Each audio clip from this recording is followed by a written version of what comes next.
At the time of 3800 BC, Ur was still a Ubaydan city on the Persian Gulf, which became a Sumerian city later on.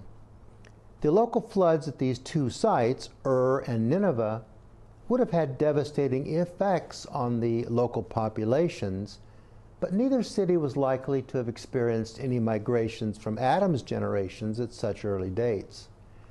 The cities that bore the brunt of a massive flood all at the same time, around 2900 BC, were the middle cities of southern Mesopotamia, which would have contained Adamite populations. Jemdet Nasr artifacts were separated by early dynastic remains, both at Shuruppak and Uruk, by water-laid clay deposits 2 feet and 5 feet thick, respectively. What may seem odd at first is that no flood layer was found at Eridu, which may have experienced flooding, or it may have been spared. Eridu was the southernmost city located on the Persian Gulf at that period, roughly 20 miles from the Euphrates. Water from the flood may have drained directly into the Gulf, bypassing Eridu. Also, Adamite populations likely migrated north by then, settling at Erech and elsewhere, as indicated by the Adapa fragment and reflected in the change of pottery styles recovered at Eridu. As retribution for the sins of Adam and his descendants, the flood may have involved little more territory than that which contained Adamite populations.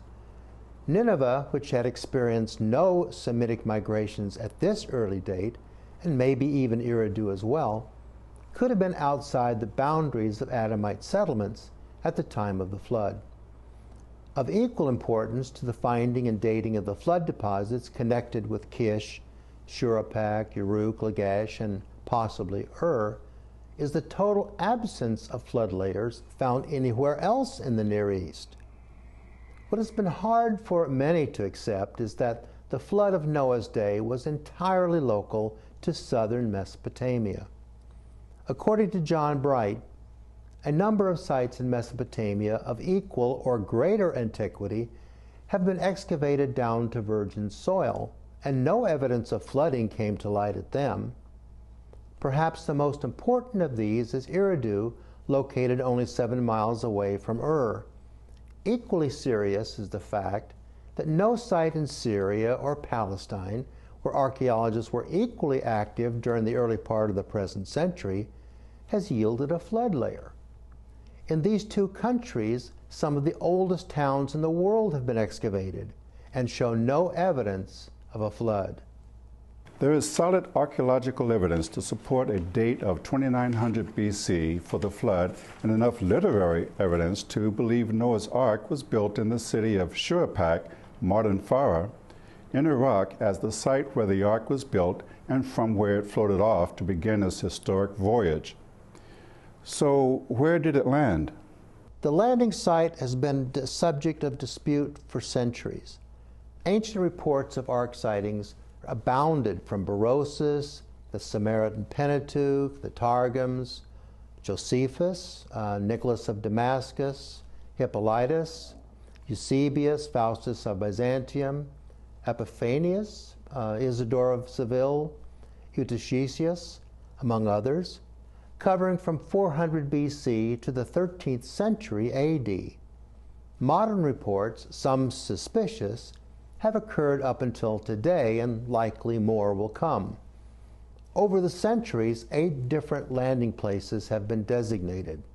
Most of these legendary resting sites center around 3 locations that have gained prominence: Mount Ararat, Agridag in Turkey, northeast of Lake Van; Mount Kudi, Judy Dag or Jebel Judy, southwest of Lake Van near Sazir, Turkey; and the Adiabene region below Mosul and south of the Little Zab River in either Iraq or Iran.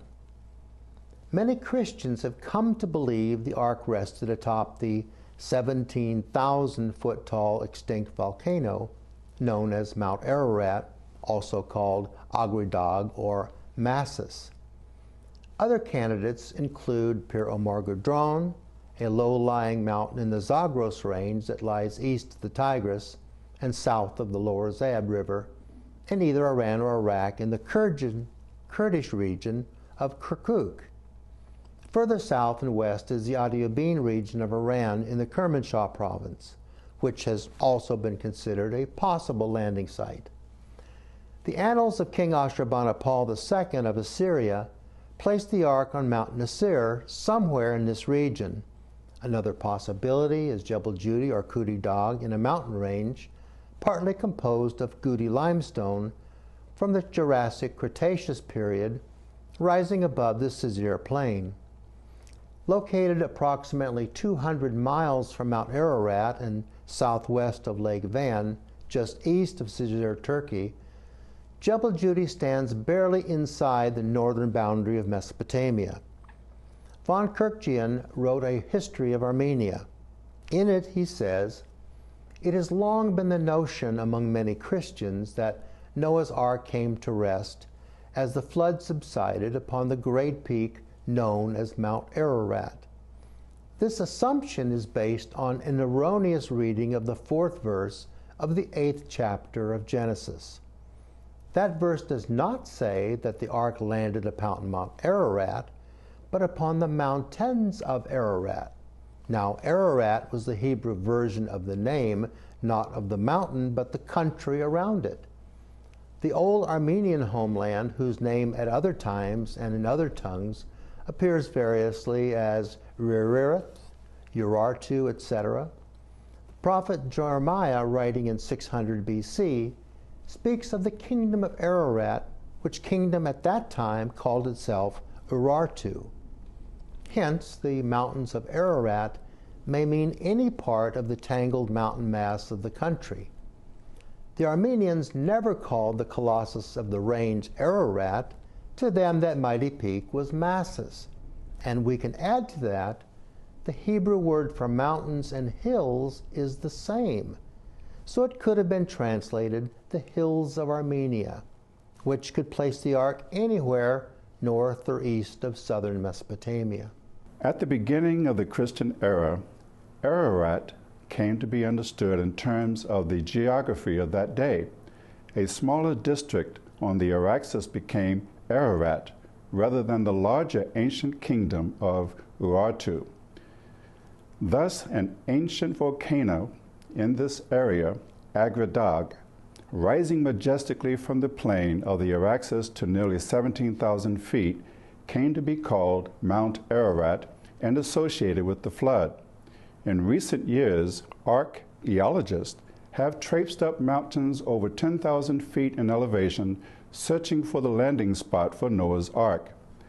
Ice-capped Agridag, Painful Mountain in Turkey, now called Mount Ararat by Europeans and Massus by the Armenians, has been inspected repeatedly, while the more promising mountains and foothills further south and east largely have been ignored. Armenia converted to Christianity in the 4th century.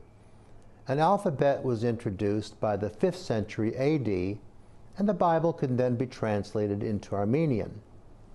When Armenians read Genesis in their own Bible, their understanding appears to be at variance with what the writers of Genesis intended. Once the Armenians believed the famous ark was located within their borders, ark stories began to flourish. Armenian literature from the 5th through the 10th centuries AD said nothing of an ark. It was not until the 13th century that ark legends began to appear, and these stories became popular by the 14th century. Perhaps the earliest Mount Ararat account can be attributed to William of Rubric, circa 1210 to 1270 AD, who launched a mission to the Mongols in the hope of converting them to Christianity.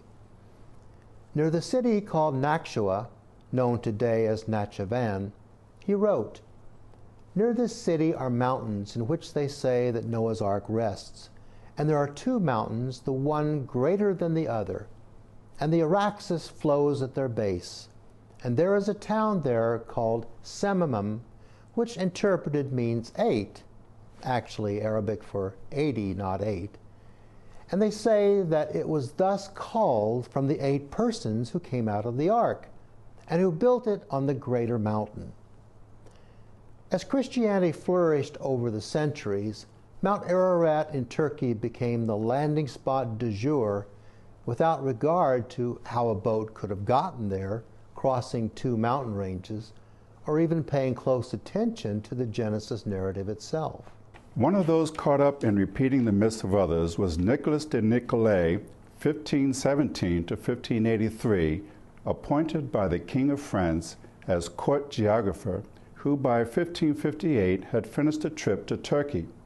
In his account, he included a section about Armenia. In this region, as Isidore says, is the Mount Ararat, otherwise called Mount Gordian, upon the top whereof rested and remained the Ark of Noah after the great deluge ceased.